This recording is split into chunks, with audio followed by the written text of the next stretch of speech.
Esse podcast é uma viagem pelo universo caótico feminino. Eu sou a Roberta. E eu sou a Michele. E somos a sua voz no caos. Sem cagação de regras, por favor. Por favor. Amiga, voltamos! Né? Eu desaprendi, hein? Não, todo mundo é muito paciente com a gente. Mas Por quê? Porque somos imperfeitas como todo mundo é imperfeito. Então abrace a sua imperfeição, pelo amor de Deus, porque esse mundo está muito chato. Quando a gente se acha perfeito demais, a gente não aceita a imperfeição nos outros. Exatamente.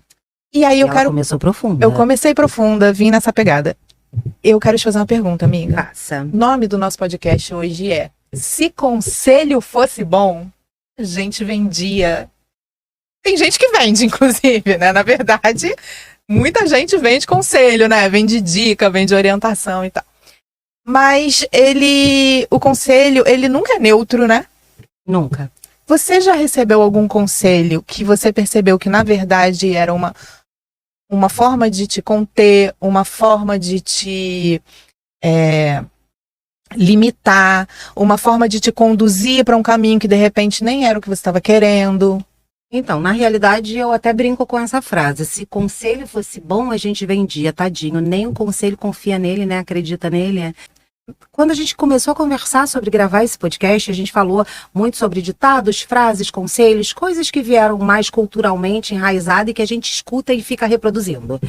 Na realidade, eu acho que conselho, ele não foi feito pensando em orientar nossa vida, para padronizar comportamento. Isso eu sempre pensei.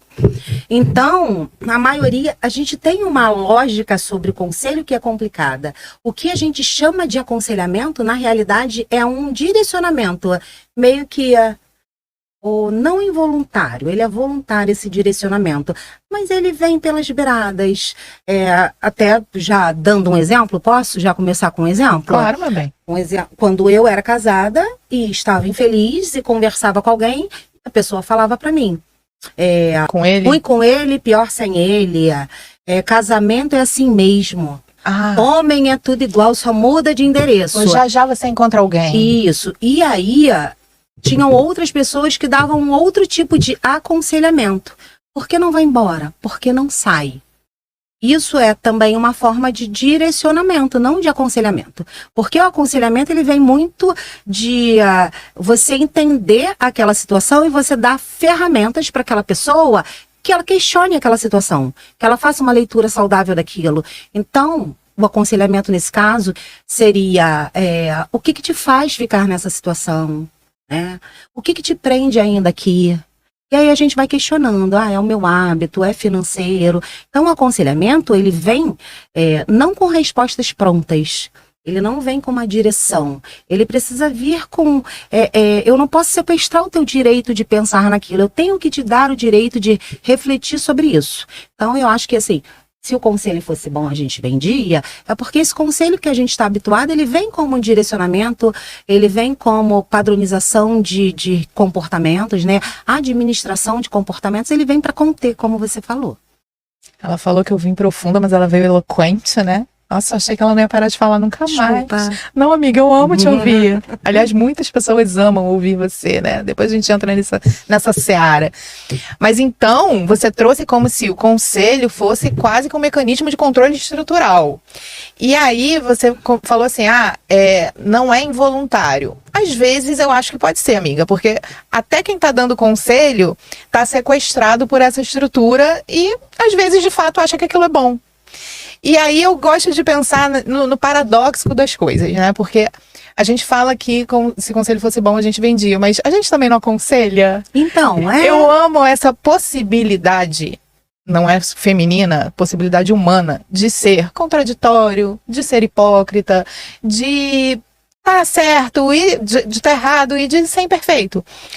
E me diz algum momento assim que você deu um conselho e se arrependeu. Existe isso? Não, eu não vou lembrar especificamente, porque a gente está falando muito desse conselho, porque é o tema do nosso podcast. Mas a gente também fala muito dessas frases culturalmente prontas, como se elas... Sabe aquele... Você nunca usou uma frase dessa? Já, então, várias vezes. Sabe aquele livro de receita, que você faz um bolo de chocolate, você não sabe quem escreveu, mas ele tá na tua família há séculos, e você, quando precisa, vai lá e reproduz aquilo. Então, quando a gente fala em conselho...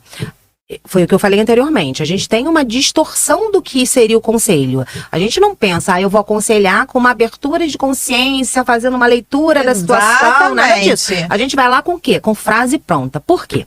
O ser humano, aí você profunda, né? Ele tá aqui para aliviar a dor e ter mais prazer. Essa é a nossa busca infinita. E essas frases prontas, elas que direcionam e que a gente vê como conselho, ela alivia. E ela encurta caminho, né, amiga? Porque outra coisa do ser humano é economizar energia. Economizar é pensamento, economizar emoção. Porque se eu te dou uma frase curta, uma resolução fácil, uma frase fechada... né? Ou você vai seguir ou você não vai, mas eu te tiro o desconforto da ambivalência. Eu te tiro o desconforto de arriscar, de pensar outros cenários, né? De ver outra forma de sair daquela situação. E, entrando, você perguntou se eu já dei algum conselho assim. Você já falou alguma frase pronta Eu já falei várias frases. Eu já usei a frase, quem ama, perdoa. O que ele tá te incitando ali? O amor aceita tudo. Aumentar a tolerância. A gente tem aquele ruim com ele, pior sem ele. Sim, né? Que usaram no seu casamento. Exatamente. E aí você pensa, o que essas frases também trazem por trás, Roberta, que é muito importante. A maioria dessas frases, a gente aprendeu, né? Entraram na nossa vida. A gente não foi para uma escola aprender essas frases. Elas surgiram dentro do nosso contexto, daquele cultural. Nosso primeiro ambiente. Isso. Elas vieram por pessoas que até tinham autoridade. Mãe, pai, avó, né? Conselho de vó, igreja, escola. Então a gente foi ouvindo essas frases sendo reproduzidas. Tem um fundo de verdade. Tem ditado popular que eu gosto muito. Então, mas aí ele te leva a refletir sobre ou ele é trancado?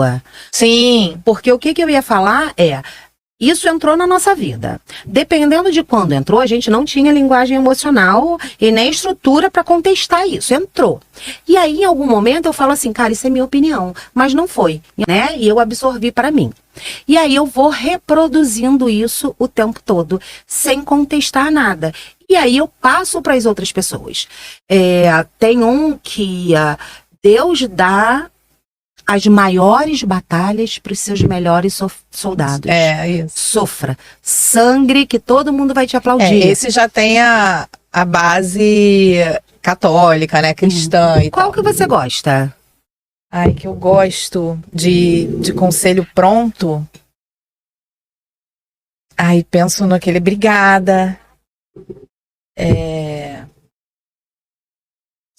Nossa, amiga, você me pegou. Vou falar um horroroso. Fala. Que é para diminuir o desejo. Desejar é perigoso. Nossa, isso eu nunca ouvi. Graças a Deus. Calma, vou falar o ditado ainda. Você já ouviu? Quem escolhe demais, fica sem. Quem escolhe demais fica sem. Já ouvi, mas eu não gosto Baixa desse. Régua. Não, então. É que enquanto você não tava aí, tava pensando assim, eu vim com esse. Ele baixa o quê? Tua régua. Você acredita que você não pode desejar tanto. Isso é uma administração de comportamento. Acho que independente do conselho ou da frase pronta, o que a gente precisa manter alerta é a nossa capacidade de questionar as coisas. E com aquilo que você falou, quando a gente começa a ouvir esses conselhos, né, eu lembro de um que era quando casar Sara. Eu nunca ouvi esse. E aí era assim, qualquer coisa ruim que acontecesse na sua vida, quando casar Sara. O casamento era a solução. Era a solução para tudo. E eu lembro de ouvir muito isso e eu ficar... Gente, tipo, na adolescência, né? Por que estar com alguém, né, numa união heteronormativa, né? Porque o casamento, quando se falava nisso, era só isso. Vai resolver o problema de alguém, né? Então, a necessidade de você estar com alguém não era questionada. Assim, você tinha que casar. eu vejo hoje um movimento, né, de mulheres que não querem ter filhos e não querem casar e estão todas nos direitos dela. E muita gente usando esse tipo de argumento, né, de continuar a espécie e é o objetivo da mulher e é para isso que Deus fez a mulher, sendo usados para você direcionar um comportamento que hoje a gente vê que ele não é nem benéfico para a mulher, né? O casamento ele não é vantajoso para a mulher. Eu vi um vídeo outro dia da mulher falando assim: se o casamento fosse bom para a mulher, já tinham tirado isso da gente. O casamento, ele favorece e muito mais o homem. E se a gente for pensar, a maioria desses conselhos, ditados, frases que a gente perpetua como sabedoria popular, eu vejo ele com 3 recortes. O recorte social, ele existe porque ele beneficia a coletividade. Ele não é útil ao sujeito, ele é útil à coletividade. Então, esse é o primeiro ponto para ele ser perpetuado. Uhum. Quando você vê aquilo que eu falei, você já introjetou aquilo, você não sabe mais se aquilo é teu, se aquilo veio herdado.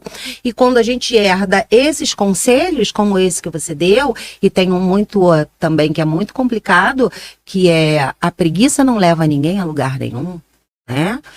Então, você quer descansar, a frase chega antes de você, dependendo do teu contexto, onde você foi criada, onde você está introduzido. Até hoje, é a culpa do descanso, né? Passarinho que acorda cedo, bebe água limpa. Então, a gente vai perpetuando...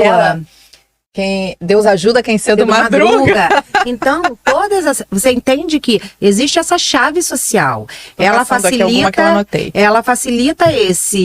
essa administração de comportamento porque ela é útil para o coletivo. Aí tem a chave psíquica mesmo. Por quê? Antes da gente... essa frase, ela meio que corta essa elaboração. Elaborar dá trabalho, né? Pensar dá trabalho. E aí eu quero essa economia. Essa frase, ela sente antes de eu sentir. Engole o choro. Então, às vezes você vai chorar e aí, inconscientemente, vem essas demandas, essas ordens, esses conselhos imperativos na tua cabeça e você fala, não posso chorar na frente do meu chefe, não posso chorar no meu trabalho. Fora as frases, quando você falou engole o choro, fora essas frases de organização de gênero, né? Por exemplo, menina fecha a perna, menino não chora. E aí eu anotei aqui algumas frases dessas pra gente discutir, ressignificar ou questionar, né? Eu vejo muito na relação de mulher e relacionamento, né? O vai ficar pra titia. Vai ficar pra titia. Teve uma frase que você trouxe no seu Instagram que veio de um vídeo que deu muito certo, assim, alcançou muita gente, que é roupa suja se lava em casa. Isso. E eu vivi um relacionamento em que a pessoa ficava muito chateada comigo quando eu compartilhava com outra amiga alguma insatisfação minha, algum problema que eu tinha naquele relacionamento. E falava assim mesmo pra mim, não, o que a gente tem aqui de problema a gente resolve aqui. Fulana não sabe da nossa vida. Eu falei assim, não, fulana vai saber do meu sentimento, da minha experiência, do que eu senti em relação a isso. Esse conselho, se a gente for parar pra analisar, ele só beneficia o agressor, seja o agressor psicológico, amiga, físico, o que for, né? Não saia daqui, não deixe que ninguém saiba. Por quê? Eu tive uma seguidora que ela respondeu assim pra mim, que durante a vida dela toda ela viu um relacionamento tóxico entre a mãe e o padrasto, que onde haviam agressões físicas, verbais e tudo. E no primeiro relacionamento dela, ela foi agredida. E ela normalizou aquilo porque ela estava dentro de um ambiente que aquilo era normal. Não se fala daquilo, não se leva para fora. Então, quando ela teve a noção da gravidade do relacionamento dela, e aí a gente vai para esse ditado, ele perpetua essa técnica de silenciamento. E seja de quem for, feminino, masculino, tem muitos homens, meninos que sofrem dentro de casa também. Essa técnica, ela quer que esteja tudo... Eu até usei isso no texto, no vídeo que eu fiz, né? Porque eu escrevo o texto antes, que o porta-retrato, ele precisa estar bonito na estante, mesmo que todas as paredes estejam mofadas. Não saia daqui. Quando você fala, vai ficar pra titia, é a validade feminina, né? Exatamente. Aí, quanto mais jovem, sim, mais manipulável você é, aí, menos escolhas você vai fazer. Isso foi introjetado em você aos 6 anos de idade, né? Você não tinha...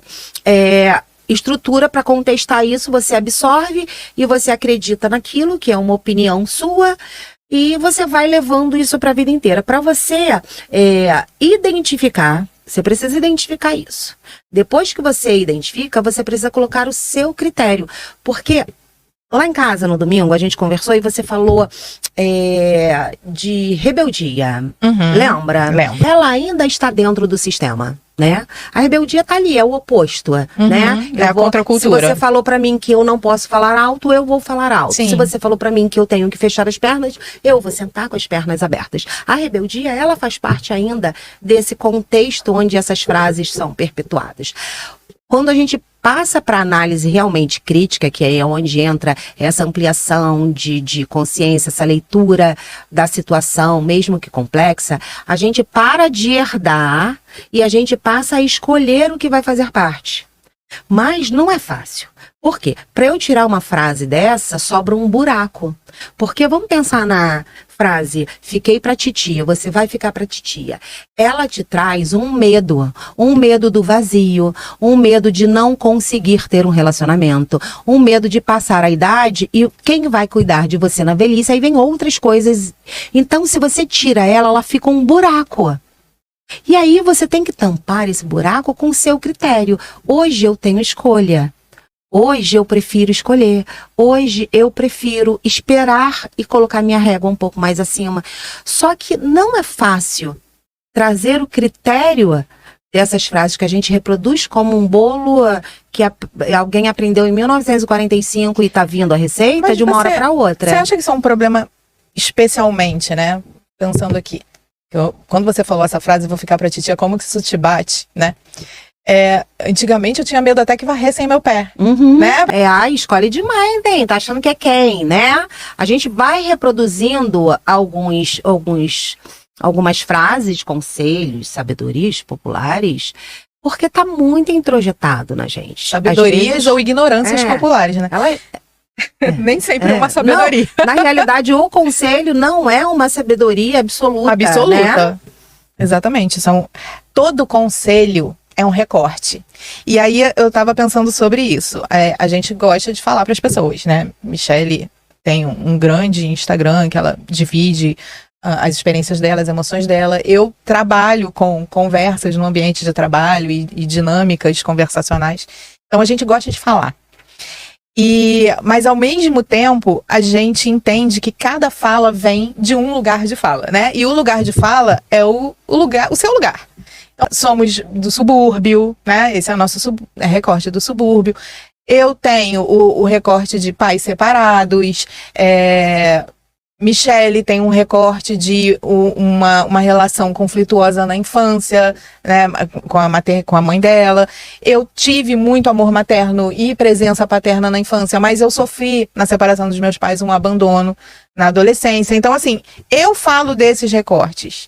E a Michele fala dos recortes dela e cada um tem o seu recorte. E aí, quando a gente aconselha, a gente está falando do nosso lugar, né, daquele lugar que a gente viu. E nem sempre vai servir para aquela pessoa que está vindo de um recorte completamente diferente do seu. Sim, porque a gente tem uma ideia de aconselhamento totalmente diferente do que ela é analógica. Mas quando você fala isso do recorte, é muito interessante, mas não é conselho. A gente usa a palavra conselho erroneamente. Sim, mas assim, eu tô querendo dizer que quando a gente aconselha, porque a gente aconselha. Porque a gente vai ser hipócrita. Sim. E às vezes você quer dar uma resposta para alguém. Então, a gente dá a nossa opinião. Então, a gente não dá conselho. É aí que eu queria chegar. Conselho é diferente de opinião. O conselho, entre aspas agora, que a gente dá é a nossa opinião de dentro do nosso recorte. Exatamente.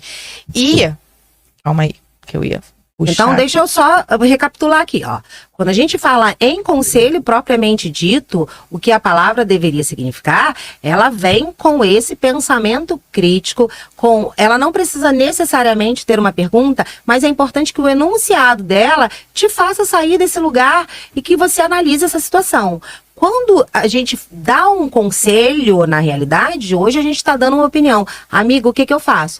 Faz isso. A gente vai lá, encurta o caminho, dá uma solução pronta, baseada na nossa vivência. Mas o conselho não seria isso. Mas se a gente fosse pensar em conselho, dá para aconselhar assim. Você me aconselha assim.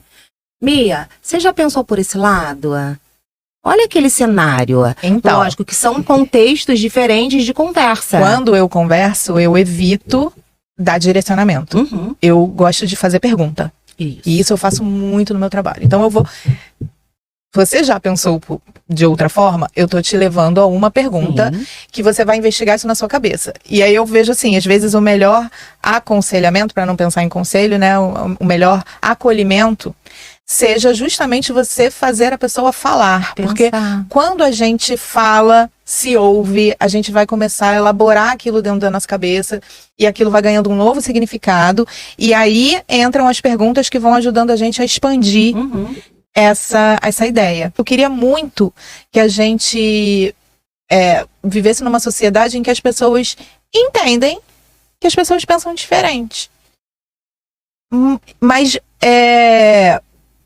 entendendo os recortes, entendendo como eu expando aquela visão para uma visão de emancipação e libertação. E aí a minha ideia é como que eu expando essa consciência dessa pessoa para ela ver que movimentos de liberdade. Isso, a pessoa amiga, nem sabe eu que acho que é muito tópico a gente querer... Mas não existe uma forma de expandir a consciência das pessoas. Não, porque a consciência individual é minha, é tua, é do outro. É só quando ele deseja isso, é só quando ele... amiga, mas aí se eu for pensar dessa forma que nada que a gente fale vai mudar nada? Ninguém fala mais nada? Não, vai mudar, mas... Tá, então vamos lá. Eu queria até... Eu vou voltar aqui, mas eu queria pegar duas coisas que você falou antes, dessa dualidade entre o bem e o mal, né? Quando eu faço meus relatos, é o que eu mais recebo. Eu gostaria de ouvir o outro lado da história, né? As pessoas têm muita dificuldade de quando você tá dando o seu relato, sua percepção. Sempre tem que ter um mocinho, um vilão, e isso é muito ruim, que é, ou eu vou pra direita, ou eu vou pra esquerda, o centro não existe, ou eu tá voando aqui, analisando, não existe. E como se você estivesse se colocando como certa. É um ponto ou outro, ponto. Não tem essa... Não tem interpretação. Não tem essa... Não é nem só interpretação, não tem chance para que outros cenários apareçam, né? Para que eu imagine outras coisas. Segundo ponto que eu ia falar é que, assim...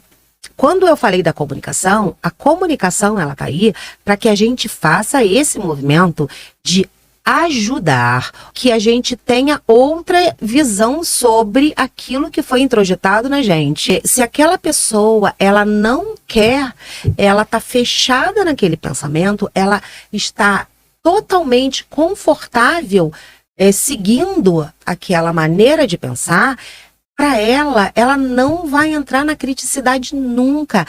Ser crítico é escolher. E escolher dá trabalho. Escolher, eu preciso assumir um risco de escolher errado. Criticidade dá trabalho. Rebelar-se não dá tanto, porque é o oposto. É isso e eu vou fazer o oposto. Ponto. Eu sou rebelde, a gente pensa, né? Vamos pensar no... Tem até uns rebeldes sem causa, né? Tudo tem uma causa, mas tô brincando com o próprio conselho. Rebelde com causa. E aí, em que momento eu tenho também linguagem? Porque eu pode ser adulto, mas eu não tenho linguagem e eu não tenho estrutura para pensar criticamente. E talvez eu não queira pensar criticamente. Aquilo tá muito confortável para mim. Eu tô sendo privilegiado com aquilo. Aquilo tá fazendo bem. Mas aí me parece tão determinista. Então ninguém muda. Mas eu acho que... Não, então. Você não tem o poder de eu desejo mudar alguém fazendo... A escolha sempre é do outro. Sempre é do outro. Então, se a gente colocar 100 pessoas numa sala e a gente começar a falar sobre comunicação, sobre escuta, sobre autoconhecimento, que é o que eu gosto de falar, você sobre facilitação de comunicação, né, de liderança, e... Pode ser que 10 pessoas daquilo ali absorvam o conteúdo, 50 não absorvam, outras 30 nem ouviram o que a gente vai falar, e a gente vai trabalhando igual pescador, o que tá vindo na rede, o que tá vindo na rede.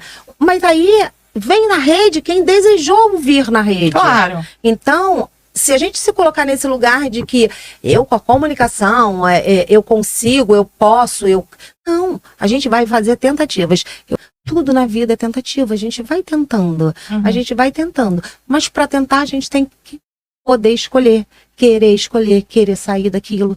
Às vezes o sofá já tem até a marca da minha bunda, amiga, eu não quero sair dali, tá gostosinho. Agora, tem alguma frase feita que você gosta? Que eu goste? Nossa, não pensei nisso. Eu tenho pensei uma. só nas ruins. Não precisa ser só sobre esse tema de relacionamento e mulher, não. Eu vou trazer a minha. Eu gosto pode ser que... vai trazer, vai vir à luz. Eu gosto muito da frase que o óbvio precisa ser dito. Também gosto. Óbvio, sempre. Porque eu gosto muito de falar isso. Existe uma arrogância no óbvio. Foi aquilo que você falou quando eu tava falando como que eu expando a cabeça dela e eu não tava falando de mim, mas porque pra mim é óbvio que todas mulheres trans estão dentro do coletivo mulher. Mas não é óbvio para o outro. E é muita arrogância eu achar que isso é óbvio. Porque eu tô falando dentro do meu olhar, do meu recorte. E que é diferente do lugar de fala, do olhar e do recorte do outro.